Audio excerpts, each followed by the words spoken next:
سامحونا يا إخواننا গাজায় পৌঁছাক এই প্রার্থনায় ভূমধ্যসাগরে খাবার ভর্তি বোতল ছুড়ে দিচ্ছেন এক মিশরীয়।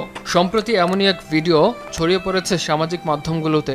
সেখানে দেখা যায় এক মিশরীয় নাগরিক খাবার ভর্তি বোতল ভূমধ্যসাগরে ছুড়ে দিচ্ছেন এই প্রার্থনায় যে সেগুলো যেন ইসরায়েলি অবরোধ ডিঙিয়ে বন্দী ফিলিস্তিনিদের হাতে পৌঁছে যায়।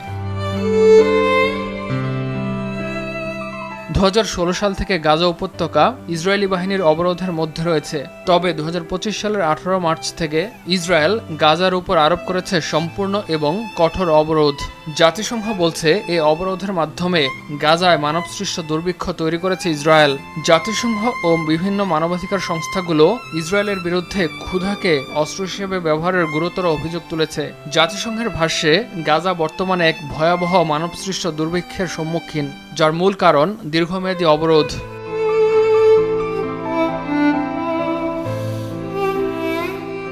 গাজার সরকারি মিডিয়া অফিসের বরাতে সংবাদ মাধ্যম আল জাজিরা বলছে, প্রতি সপ্তাহে অন্তত 5 লাখ বস্তা আটা না পেলে এক চরম মানবিক বিপর্যয়ের দিকে ধাবিত হবে গাজা উপত্যকা।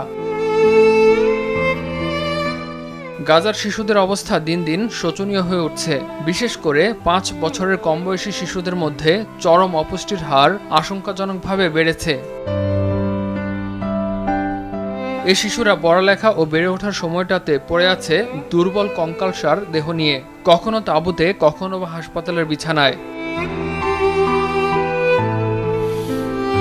এই মর্মান্তিক বাস্তবতার পটভূমিতেই মিশরীয় এ ব্যক্তি ভূমধ্যসাগরের পাড়ে দাঁড়িয়ে একের পর এক খাবার ভর্তি বোতল ছুড়ে দিচ্ছেন গাজার উদ্দেশ্যে। প্রতিটি বোতল ছুড়ে দেওয়ার সময় তিনি দোয়া করছেন যেন তা গাজায় পৌঁছে যায়। একই সঙ্গে তার কণ্ঠে ধ্বনিত হচ্ছে গ্লানি ও আত্মসমালোচনার করুণ স্বীকারোক্তি। ক্ষমা করে দিও ভাই, আমরা কিছুই করতে পারছি না। এই হৃদয় বিদারক দৃশ্যটি সামাজিক মাধ্যমে ছড়িয়ে পড়ার পর বিশ্বজুড়ে আবেগে আপ্লুত হয়েছেন বহু মানুষ। গাজার জন্য সহানুভূতি জানিয়ে অসংখ্য মানুষ সোচ্চার হয়েছেন, আহ্বান তুলেছেন মানবিক সহায়তার। جند من جنودك ইমতিয়াজ আহমেদ, RTV।